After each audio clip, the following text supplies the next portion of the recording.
Les institutions ne sont fortes et ne donnent toutes leurs mesures que quand la force est d'être unité des rapports entre les hommes. La construction de notre pays passe nécessairement par la consolidation des institutions que nous avons choisies. Je n'ai cessé de répéter que le débat sur la Constitution est non seulement actuel, mais un mauvais débat. Il nous empêche de nous concentrer sur l'essentiel. Il nous empêche d'envisager l'avenir avec sérénité. Le débat sur la Constitution est un faux fuyant. Ce débat nous propose le maintien et l'entretien des paradoxes que je viens de décrire à l'instant. Il est d'ailleurs lui-même paradoxal, puisque pour la première fois dans l'histoire du monde, un débat intellectuel sur une loi commence dans les villages, chez les chasseurs, chez les pêcheurs et chez les cultivateurs. Si dans nos villages, on peut désormais rédiger des projets de constitution qu'on brandit dans les médias, il faut se dire que dans un avenir pas très lointain, les sages des villages vont même commencer à piloter des avions. Mesdames et messieurs, je pense que nous devons être un temps soit peu sérieux et ne pas prendre à la légère une question aussi cruciale. Sinon, pour montrer la légèreté de ceux qui ouvrent la voie d'une telle aventure, j'avais déjà indiqué mon opposition de principe à une modification de la Constitution qui me semble sans aucun fondement. Je n'ai pas encore abordé le fond de ce sujet, et même pas la forme. Tel que le débat nous est proposé, il est difficile de dépasser ne serait-ce que la phase de l'analyse critique de l'opportunité d'un tel débat. La Constitution est un pacte social entre nous, entre Congolais, entre les membres de la classe politique, entre notre pays et notre peuple, et même avec les autres. Aller toucher un tel pacte nécessite, à mon humble avis, une cause suffisante, évidente, qui ne peut être raisonnablement contestée par personne. Cela nécessite donc un minimum de consensus entre les parties prenantes.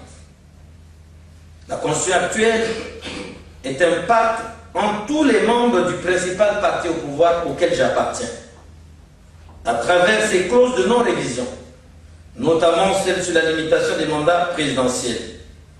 Il était convenu que si le parti entendait soumettre la candidature d'un camarade à la magistrature suprême en tout temps et en toutes circonstances, cela pourrait se faire, mais que dans le strict respect de la Constitution que nous avons nous-mêmes élaborée.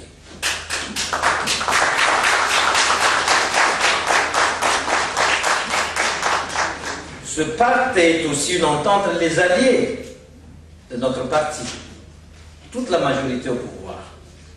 Si le PCT n'est pas à même de produire un candidat à la hauteur, nous devons le chercher dans les rangs de la majorité. C'est cela aussi notre pacte avec les alliés. Ce n'est pas obligatoire que le candidat de la majorité vienne du PCT.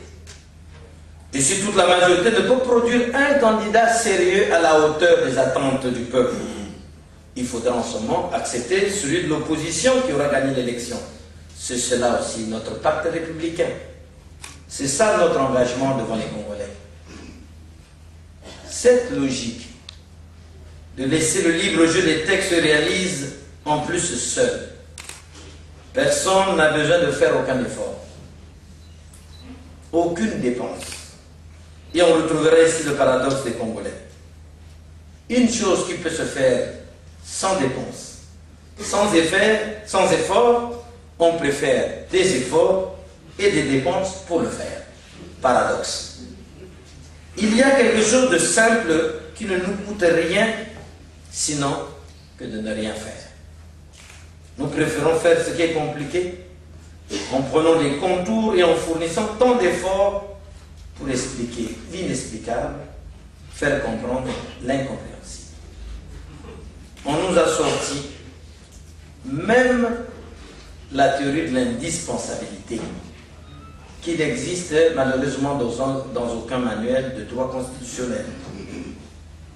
On nous a parlé tout récemment du constitutionnalisme africain comme d'une révélation d'Albert Einstein d'outre-tombe.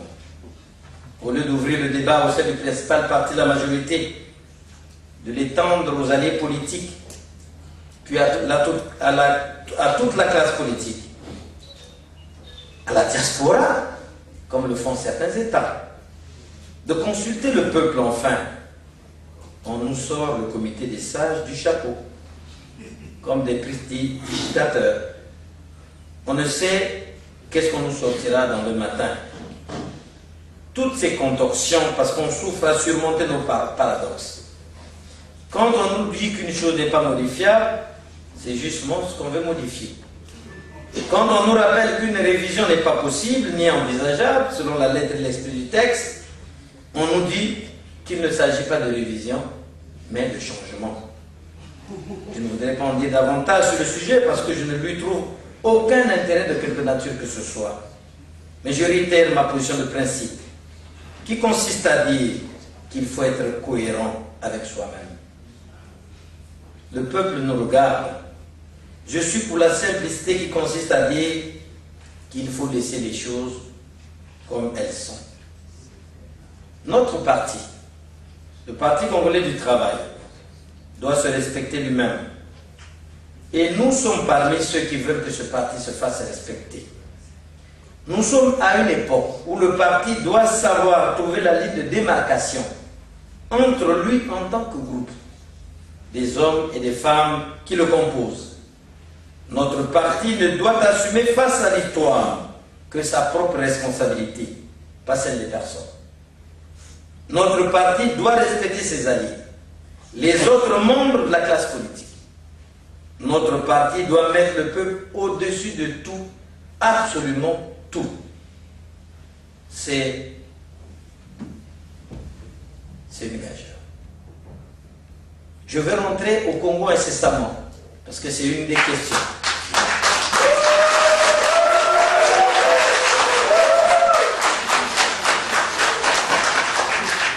Je reprends. Je vais rentrer au Congo incessamment. Je ne suis pas un exilé. Parce que la défense de la démocratie est une réalité de terrain.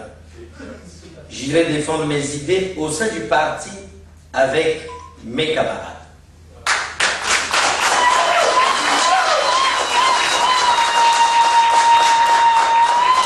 Cela dit, je pars avec des dispositions de totale ouverture d'esprit pour écouter et comprendre, mais aussi pour argumenter et proposer.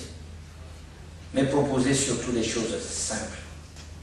Je pars avec l'humilité d'être à l'écoute.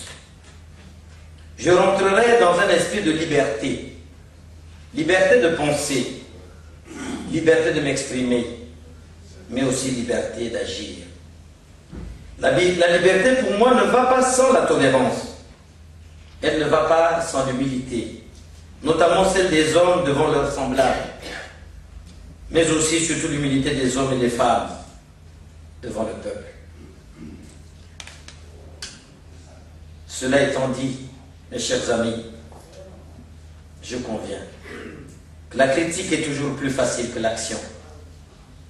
Au lieu seulement de critiquer, l'heure de responsabilité est arrivée et elle nous interpelle.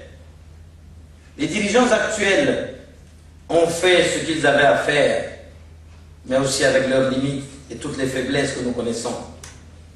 Mais n'oublions pas que chaque génération a le devoir, je ne dis pas le droit, a le devoir d'inscrire son rôle et sa place dans l'édification de la société. Le temps d'une nouvelle génération me semble arriver. Il nous faut l'accepter, le comprendre, mais surtout l'intérioriser. Il n'appartient qu'à nous de faire ce qu'il faut pour que notre pays, dans l'humilité, et que nous soyons surtout au service des autres. Enfin, pour terminer, et me mettre à votre disposition pour répondre à d'éventuelles questions. J'exprime tous mes encouragements à tous les Congolais partout dans le monde qui sont contre le zigzag constitutionnel. Toutes leurs initiatives sont les bienvenues et méritent l'attention et le soutien de chacun de nous. Mesdames et messieurs, distingués invités, je vous remercie.